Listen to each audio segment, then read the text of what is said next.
YouTube? Today we are going to install some floorboards on the Renegade. I've been putting this off for a long time. Mine scrub with my 32-inch Assassinators. They scrub when I fully turn the four-wheeler. So I've been saving up for a while. I got some DBT floorboards. I love the way they look personally. They ship these out super fast. Custom, and I got them powder coated black. So this should be super easy to install. I already took my skid plate off because I know a lot of people don't have a skid plate on there. I have a aftermarket full skid plate on there, but I took that off. But we're going to go ahead and install these floorboards. Should be super easy. So let's get started. So first things first, you're going to need a 10mm, and then you're also going to need the T30 to undo your bolts right here that hold it on. Right there, and I've already got that one undone over there. So once you pop this out, you can put these down in a safe place. And your new floorboards from DBT include bolts, so you can use those as spares, but they include bolts already. So if you know anybody, your friends happen to be missing a couple of floorboards, you can give them these, or you can keep these if you want to swap it. 4 of those bolts to remove, one there, and then one here, and then one here. And so to get your foot pegs off, you have 2 bolts up under here. The bolt goes through there and the nuts on the right side. They are 13mm. A ratcheting wrench will be wonderful in this situation. But basically, take those off right there, and that'll take your bracket off for foot pegging your floorboard. Once you get those 2 bolts off, those 2 13mm bolts off from the bottom, you should be able to wiggle this out. And that is your old floorboard. You'll see that's what those bolts look like right there. They just go through right here. These are the supports. And then the nut goes on these right here. So this is a quick comparison between these 2 floorboards. The factory one came in at 18, at the very bottom, we got like 18 inches or so. The DBT floorboards come in at 16 inches, 16 and a quarter. So basically they're about 2 inches shorter, and it's going to basically bring it in like this way, so you'll get more clearance in the front and the rear for larger tires. You guys know I got 32s right now. The rear is fine. It only scrubs when I do wheelies, which, as you see, that was the result of a wheelie from Outback. It busted because all my tire was like that and I was like that. But we won't have this problem anymore with these DBTs. And if we measure the outside, let's see, the factory ones are about from here to there, we got 16 and a half. And the DBTs are about 13 and a half. So definitely gives you some extra room, about 1 inch or so in the front and the back each for tires. You can see that the DBTs are also more narrow than the factory ones. So, you know, you're going to get a little bit more mud coverage, which, I mean, we ride a Renegade, so it's pointless. We always get coverage. So these are the instructions for this. So we're going to have to trim the original mounts and discard some of the mounts that they have in pick A.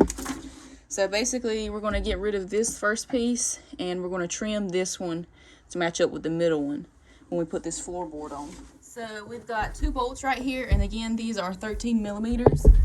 So just go ahead and take these loose, so you can take this aluminum bracket off, and they're very easy to get to.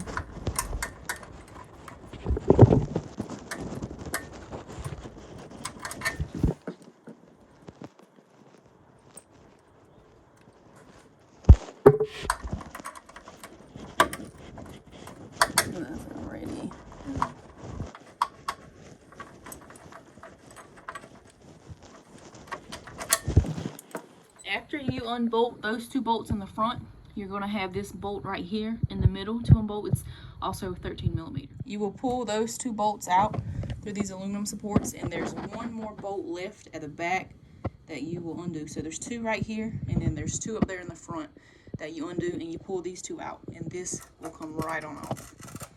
So when you take this bolt loose, the nut will be on this side and the bolt will just come through the back right here, which we want to keep this middle bar for the support. So you're just going to take this front one off and you can put that away. And you'll pull this middle bar back up like this, how it was, and put this nut back on. The bolt that goes up there is longer than the bolts that you take from the front aluminum bar. So I'm going to put one of the shorter bolts in, because when I tighten this bolt all the way up, there's not enough threads right here to get this bar tight. So I'm just going to use one of these, so because the threads go all the way up, to make sure that this bar is firmly secured to the frame. So these are the instructions for the right side. You see, this is how the bracket's going to go. You see it's going to go like that. So it's going to pretty much go like this. And these two will bolt to here, and these two holes right here will bolt to the factory bolts down there. This is what you're going to have to trim off, because you see it sticks out so much further. So we're going to have to get our Sawzall and cut that right there, make it flush. So we got the floorboard on, and again we have that bracket down there like this. And we put these two bolts on. These are 10 millimeters as well. We're going to go ahead and bolt the fenders up, and then I'm going to show you what it looks like. This side's got the floorboard, the other side doesn't. I'm going to do like a little comparison, and I'm going to let you see how it looks from up top. These are 10 millimeters, and again, they have like a nut welded on the back of these. So all you have to do is undo this right here. Get that. Keep all your washers together. You get 2 washers. You get a washer, no, a lock washer really, and put that back on. And all you do is match up the hole and insert it. That's that one, and then we'll get the other one. Also, for reference, these brackets have sides. The left, you see how the mounting holes are a little off-centered a little bit? That is intentional. See, this is going to be the right side. See how there's extra room over here on the right? That's going to push the footwell out just a little bit. And the left side is going to have extra room on this side. Because I was having trouble mounting it, and then I realized, I thought about this. I was like, they were different. Swap the bracket out, mount it up perfect. So these have sides. If it's further right here on the right, it's going to be right side. If it has extra space over here on the left, it's going to be your left side.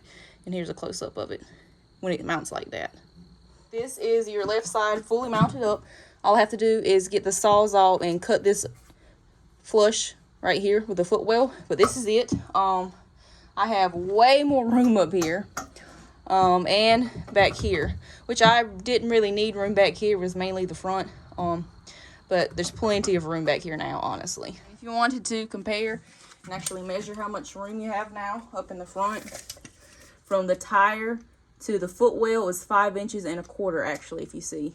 And this is straight. I mean, if you turn, it'll be different, but that's 5 inches and a quarter, which means, I mean, I could put probably 34s up here and be okay, maybe 35s.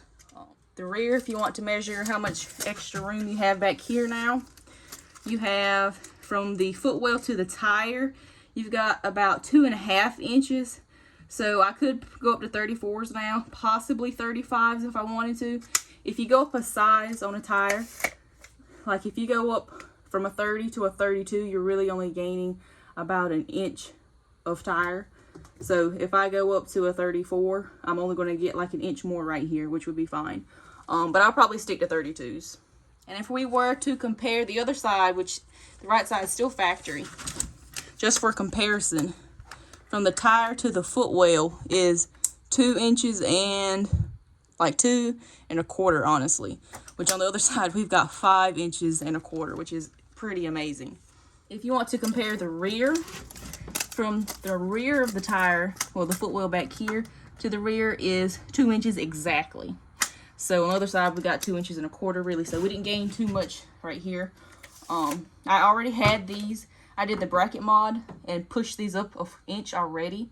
So if I didn't do the bracket mod, I would have gained over 1 inch. But I did the bracket mod. But the thing is, this right here, when it gets mud on it, it likes to bend. That's like a common issue I have. So I won't have that issue anymore because I'll have my new DBT floorboards. So this is what the four-wheeler looks like, pretty much sitting on top of it or standing on top. You'll notice the left side, the floorboards don't come out as far as they do on the right with the stock ones. So I'm expecting I'm going to get a little bit more covered in mud on that. But that's perfectly fine. I mean, I'm used to it by now. But you can see how much smaller these are lengthwise compared to those, and including widthwise. So we won't be scrubbing anymore on the front, and I can turn all the way now. No more 3-point turns in the woods. But this is a great comparison, a side by side with the stock floorboards, which look horrible, and the new DBT aftermarket floorboards. So these things look super nice. The powder coat is great. They feel nice. I think they're aluminum if I'm not mistaken. So a little bit of weight reduction. But yeah, definitely already love the way this looks. I just got to cut that extra little piece of that bracket off right over there. But it looks so much better, because honestly, like when I cleaned the four-wheeler, this would just look bad. I'd have to coat it with something to bring it back to black. But I mean, once I washed it again, it looked absolutely horrible again. So we come over to here to the right side. We go ahead and undo these bolts. Again, it's a star bolt right here. It's like a T30, and then the back is a 10 millimeter. You got one here, and then two up front. That's the two up front. Up under here on the right side, and again, these are going to be 13 millimeters. You're going to take these two bolts out right here so we can take our floorboard off. So once you get those two bolts untightened, you just wiggle this loose, and it'll come right on out. And you'll see exactly where you need to bolt your new stuff up. Go right here, but don't forget, we got to take this front bracket off. You're going to take these two bolts off right here, and these are 13 millimeters, and there's going to be two up here in the front that you take off as well, and these are going to be 13 millimeters as well. Once you undo these four bolts right here, you can take this little bracket out, really. Let me take that right on out. You're going to need to keep this middle aluminum bracket for your support. So we'll get these.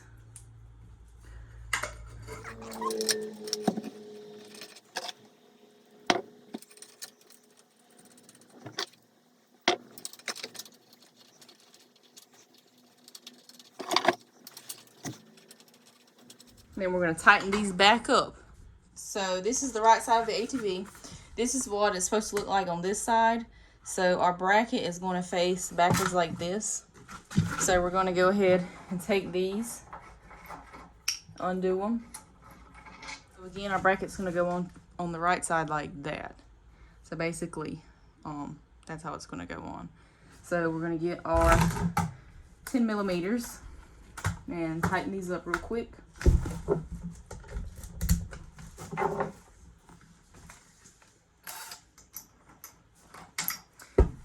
They are 13 millimeter. Go ahead and get our 13 millimeter and tighten these up.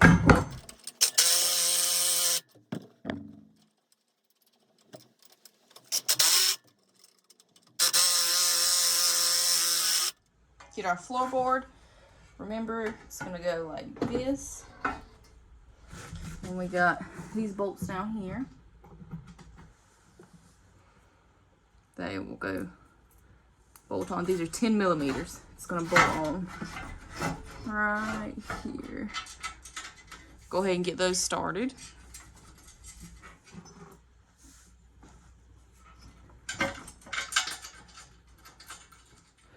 So you tighten these bolts up right here with a 10 millimeter. And then you'll come in and tighten these two up as well. And then that's how your bracket looks right here on the right side. And again, I'm going to come in and cut this off right here so it'll be flush. So that's pretty much how to install them. A little bit of pollen. But super excited with how they turned out. There's so much room for clearance right now. We won't have any scrubbing issues anymore in the front. Got a guest appearance today in the shed. We got Mudman out here. He's actually brought his angle grinder, and he's going to cut this aluminum piece off. This is the final piece to installing our floorboards. They were super easy to install, and honestly, this is the most difficult part. Yep. All right, I'm going to try and cut it straight. Here we go. I did good on the other one.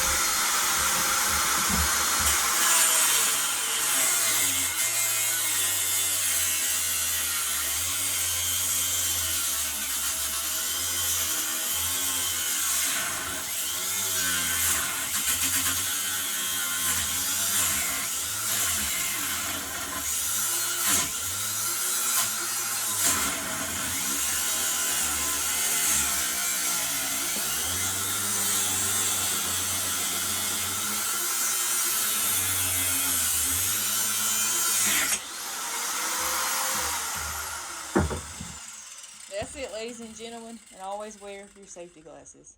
Be safe.